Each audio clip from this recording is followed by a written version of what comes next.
할렐루야, 좋은 아침입니다. 오늘 말씀은 진노하시는 하나님에 대한 말씀입니다. 성경의 많은 부분에서 하나님을 설명할 때 하나님은 자주종종 무조건적인 사랑을 주시는 분이라고 설명을 하죠. 모든 것을 용서하시고 모든 것을 수용하시고 은혜를 베풀어 주시는 하나님으로 우리는 소개를 받았고 그렇게 또 전하기도 합니다. 특별히 전도지나 새 가족들을 위한 교재들을 보면 인자하시고 넓은 가슴으로 품어주시는 하나님의 이미지가 참 많습니다. 맞습니다. 하나님은 사랑이시니까요.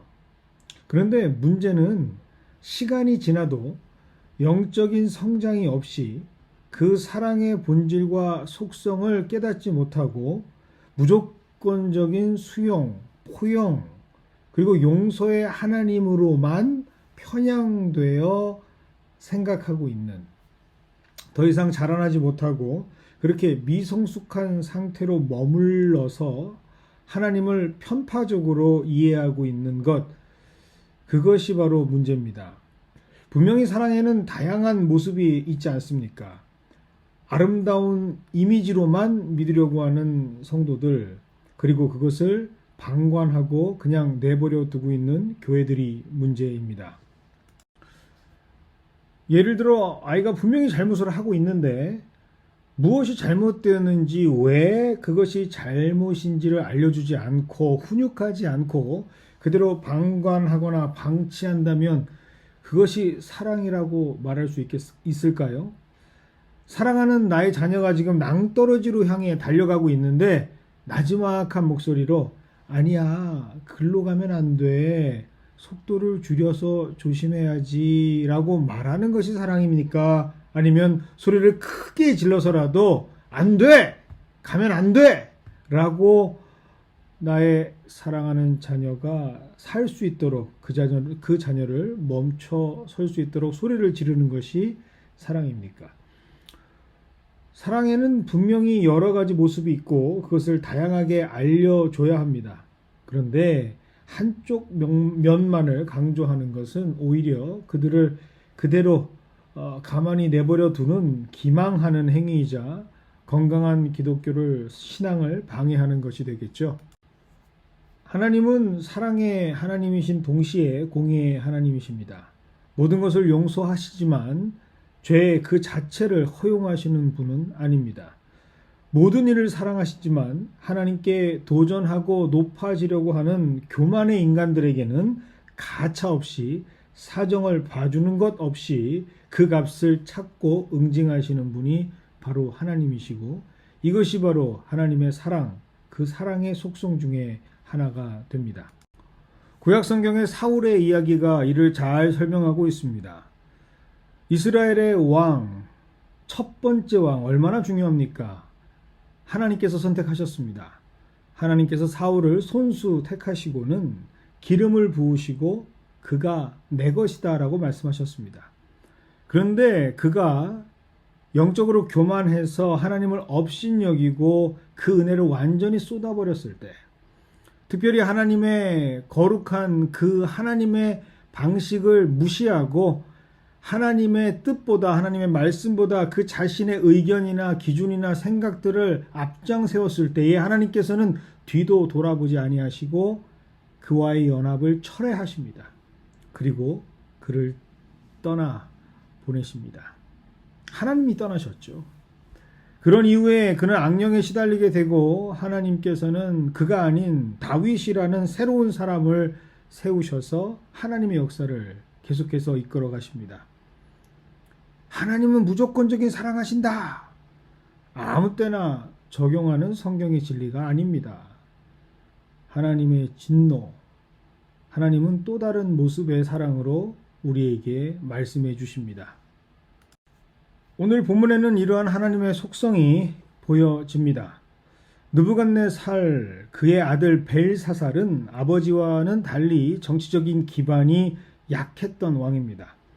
백성들로부터 신임을 받지 못했고 아버지보다 못한 왕이라고 정평이 이미 나 있는 그런 못난 왕 중의 왕이죠. 그래서인지 그는 자신의 약점을 보완하고자 꾀를 쓰게 됩니다. 자신이 가장 중요시 여겨야 하는 백성들보다는 권력을 유지하고 도와줄 수 있는 것만 같았던 귀족들과 집권층에게만 집중하면서 그들의 관계에만 신경을 쓰기 시작합니다. 이것을 위해서 자주 그는 연애를 베풀었고 자신의 무능과 안일함을 인간관계로 덮으려는 미봉책으로 나라를 운영하고 있었습니다. 이러한 상황에서 그는 넘지 말아야 할 선을 넘게 되는 것이죠. 자신의 아버지 느부갓네살이 전리품으로 가져왔던 이스라엘의 예배 용품, 제사를 드릴 때 쓰던 우리나라 말로 하면 제기를 사용해서 흥을 돋구려고 했던 것입니다. 마치 자신의 능력인 것처럼 겁없이 하나님께 드려졌던 사용되었던 예물을, 특별히 예배에 사용되었던 하나님의 거룩한 성물들을 순간 연애에 흥을 돋구는 소재로 겁없이 사용하게 됩니다. 정말 하나님 앞에서 해서는 안 될 범죄를 저지르고 맙니다. 이런 벨사살에게 하나님은 여지없이 두려움이 무엇인지를 보여주시는 사건이 오늘 성경에 기록되어 있습니다. 그것은 한 번도 그가 본 적도 없고 경험한 적도 없는 하나님께서 행하시는 현상을 보여주시는 것이죠. 한 손이 나타나서 전혀 알지 못하는 언어로 그의 미래에 관한 하나님의 뜻을 적어 놓으셨습니다. 이러한 하나님의 진노는 곧 벨사살을 두렵게 만듭니다. 이것이 바로 오늘 본문 5절과 6절의 말씀입니다. 갑자기 사람의 손이 나타나더니 글을 쓰기 시작하는 것이죠. 그런데 그 글을 쓰는 손을 보고는 벨사살은 얼굴빛이 창백해지고 공포에 사로잡힙니다. 넓적다리에 힘을 잃고 무릎이 서로 부딪힐 정도로 떠는 그런 두려움을 경험하게 되죠. 하나님께서 그를 두렵게 하시고 진노케 하시면서 그를 다시 한번 하나님이 누구신지를 보여주시는 사건입니다. 하나님께서 여기서 무조건적인 사랑을 하십니까?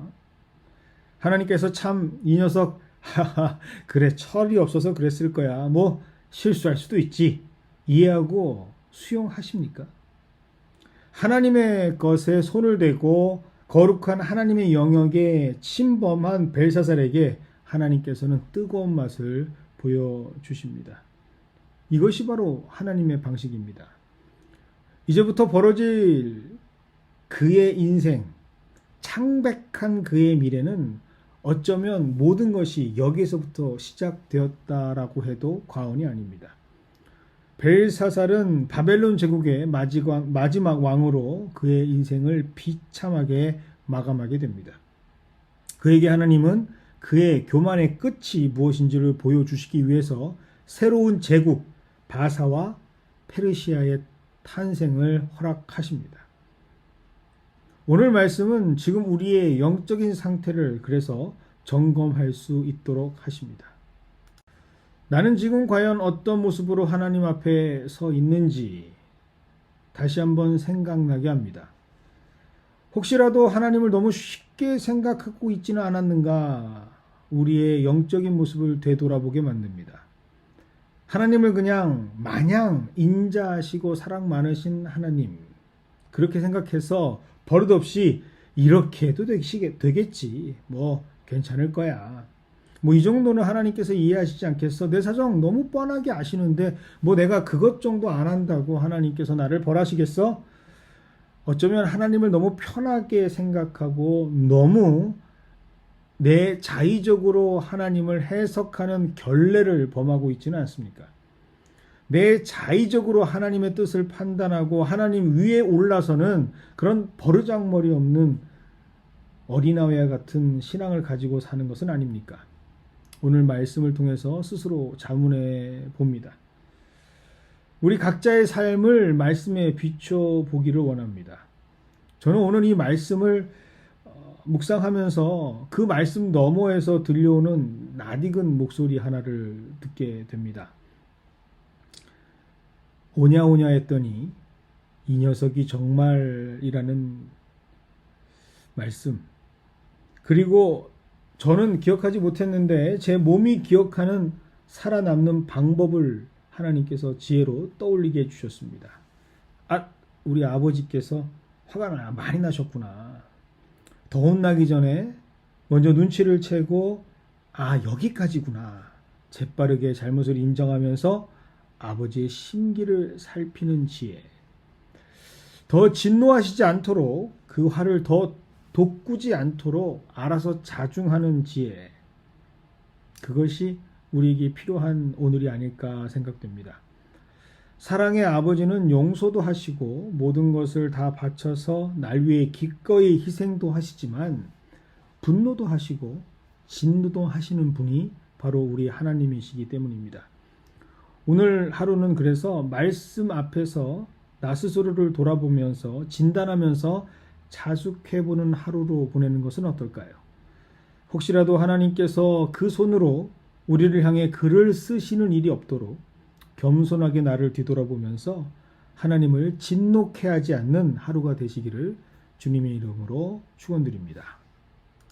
매주 목요일은 우리 각 목장과 교회가 후원하는 선교사님들을 위해서 함께 기도하는 날입니다. 특별히 후원하시는 목장들을 위해서도 함께 이 시간 기도하겠습니다. 하나님 아버지 감사를 드립니다. 오늘 하루의 첫 시간을 주님께 말씀으로 시작하게 하시고 특별히 그 말씀으로 인하여 나를 진단할 수 있는 나의 원래의 모습으로 돌아갈 수 있는 하나님께서 기뻐하셨던 그 모습으로 돌아갈 수 있는 하나님의 사랑의 다양한 면모를 다시 한번 기억하면서 조금 예전보다 어제보다는 오늘 더 성숙할 수 있는 기회를 주시니 감사를 드립니다. 하나님 그렇게 성숙한 신앙인이 되어서 하나님의 마음을 아프게 하지 않는 진노케 하지 아니하는 우리의 삶이 되게 하여 주시옵소서. 특별히 매주 목요일은 하나님께 나의 인생을 바치고 그 모든 것들을 내려놓고 주의 뜻을 향하여 아무것도 알지 못했던 땅으로 나아갔던 믿음의 선교사님들을 위해서 기도하는 날입니다. 하나님 한 분 한 분 그 이름을 기억하여 주시옵시고 그들의 아픔을 주님께서 어루만져 주시옵시고 정말 하나님의 말씀만 붙잡고 하나님의 비전만 바라보며 하나님께서 붙잡아 주시는 그 손만 붙잡고 나아갔던 그 선교사님들에게 하나님 힘의 힘을 더하여 주시옵소서.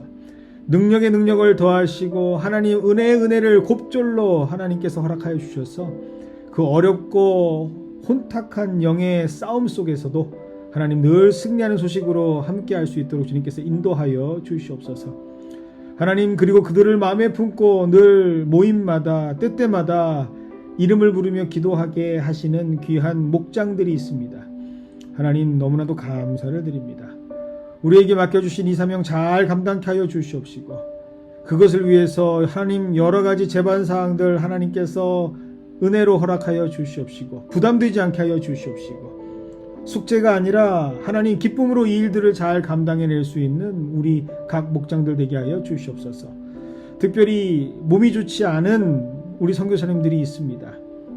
하나님 그 이름 하나하나 주님께서 호명하시며 그들에게 찾아가 주셔서 그들의 아픈 곳을 어루만지시고 상처가 있다며 하나님께서 고치시고 싸매시고 회복시켜 주시는 놀라운 은혜 가운데에 하루속히 일어나 주의 일들을 잘 감당할 수 있는 귀한 선교사님이 될 수 있도록 또 그 일을 위해서 쉼없이 끊임없이 기도할 수 있는 우리 모든 목장들 또 교회의 우리 성도들이 될 수 있도록 주님께서 인도하여 주시옵소서.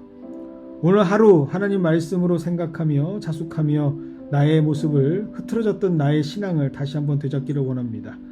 하나님 함께하여 주시옵시고 또 그 가운데서도 은혜를 잊지 말아 주시옵소서. 예수님의 이름으로 기도드리옵나이다. 아멘. 감사합니다.